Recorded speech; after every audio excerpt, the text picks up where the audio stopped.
O transporte em si, quando se fala, analisa esse transporte sob uma perspectiva urbana, né, existem vários aspectos que devem ser levados em consideração.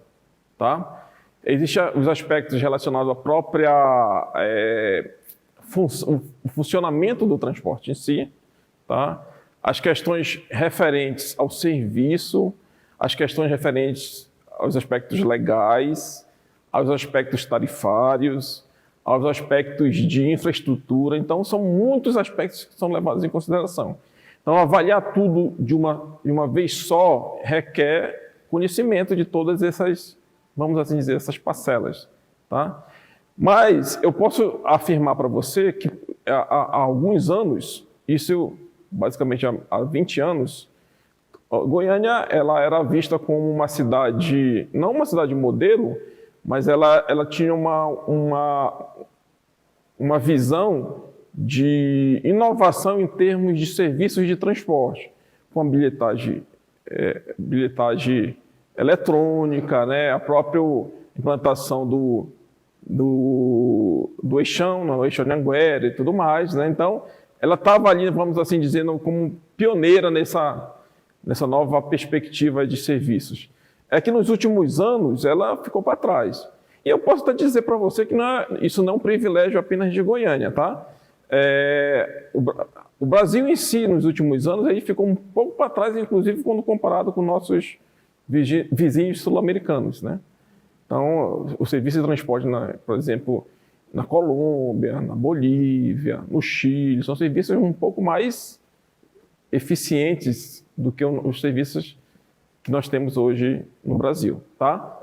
A gente costuma dizer que a gente tem BRT em Goiânia. Nós não temos BRT, na essência. A gente tem uma aproximação do BRT. O que vem ser BRT? É uma sigla em inglês, né?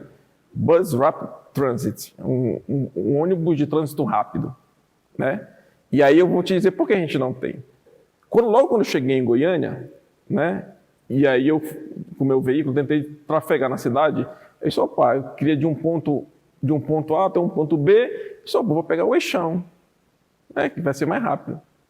Engano meu, não era mais rápido. Era em termos de distância, mas de tempo não. Por quê? Porque ao longo do eixo Anhanguera, a quantidade de interseção semaforizada que existe acaba reduzindo a sua velocidade de deslocamento. Imagine, eu num veículo individual, agora imagine num ônibus. E aí já é uma resposta do porquê a gente não tem um BRT, entendeu? Porque a gente não tem um ônibus rápido transitando, né? E aí outros locais, por exemplo, na América do Sul, lá existem sim BRT que permite você, estando dentro do ônibus, transitar de forma mais rápida ao longo daquele corredor, entendeu? O que nós temos hoje? Então nós temos hoje em Goiânia, né, ou pelo menos até poucos dias, um serviço de transporte que era baseado num tronco alimentador, que é o clássico em grandes cidades. Você tem um tronco, um corredor que concentra, né, viagens ida e volta ao longo daquele tronco, tá, no dia inteiro, e as linhas alimentadoras, aquelas que vão do bairro até esse tronco. Entendeu? Por isso que nós chamamos de tronco alimentador. Mais ou menos isso, tá? Então ele acaba, da forma como está, resumindo, ele acaba não atendendo na sua plenitude a operação de um BRT na sua eficiência máxima, tá? Porque ele vai passar por essas praças públicas e vai reduzir o seu tempo de operação, certo? Sua velocidade. Aí tem os aspectos da demanda que tem que ser avaliados. Isso eu não consigo... Eu sei que, obviamente, tem demanda diferente do que foi pensado há 15 anos. Isso é certeza. Tá? Mas talvez se o serviço for um serviço que acabe atraindo a população, a demanda pode ser que ela volte a crescer. Tá? Mas ela tem que atender às necessidades da população. Certo? Eu não sei se são os ônibus elétricos que estão funcionando, ou pelo menos eu sei que na perspectiva atual ia ser um percentual, não seriam todos, mas um percentual de ônibus elétricos. Inclusive, viu, Guilherme, até é importante ressaltar isso, não sei se você sabe, mas no final do ano passado foi feita uma renovação do contrato de licitação do serviço de transporte público, tá? Em Goiânia. Então, eles anteciparam, eles anteciparam alguns anos essa renovação. Segundo os operadores de transporte público, eles falaram, não, a gente solicitou essa antecipação por dar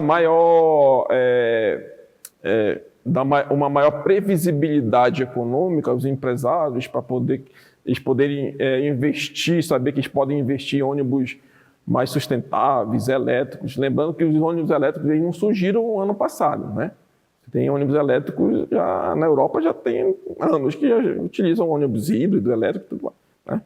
E aí, o que dá para entender, claro, eu não estou afirmando, é que eles utilizaram o argumento da inovação ou do investimento em ônibus ambientalmente mais sustentáveis para solicitar uma antecipação da renovação do contrato de licitação, tá, por mais 20 anos. Então, isso quer dizer o quê?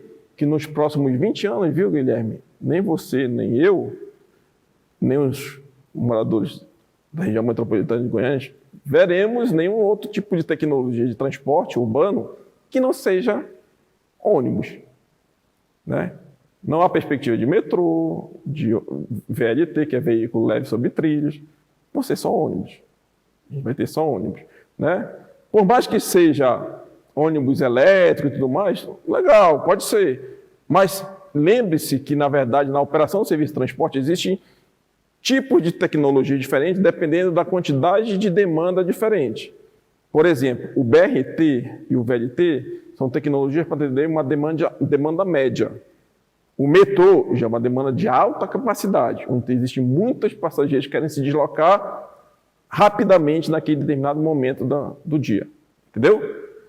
Assim, eu não posso afirmar para você que o eixo Anhanguera, ele economicamente é viável, sustentável, você criar um metrô lá. Mas a gente suspeita que pode ter uma demanda que possa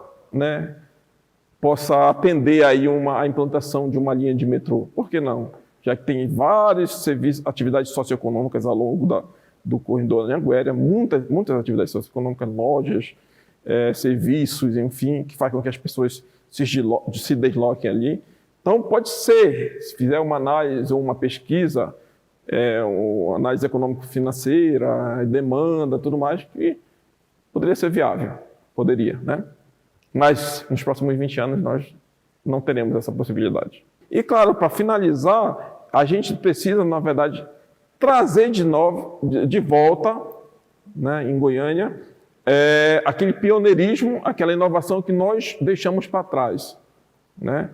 E isso é fundamental para que a gente consiga pensar novas soluções para o transporte da cidade, aliadas a novas tecnologias, aliado às questões ambientais, mas para que isso seja utilizado, para que isso seja implantado ou pensado, deve ser utilizar a academia, a universidade, as pessoas que pensam o transporte sabem que nós temos bastante técnicos, né, professores, pesquisadores, que entendem basicamente do que fazer e como fazer, e claro, que isso seja voltado totalmente para a população que necessita de um deslocamento, uma mobilidade mais atrativa, vamos assim dizer.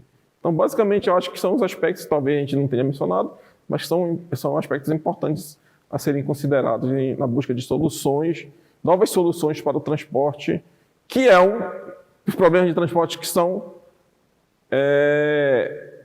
surgem todos os dias.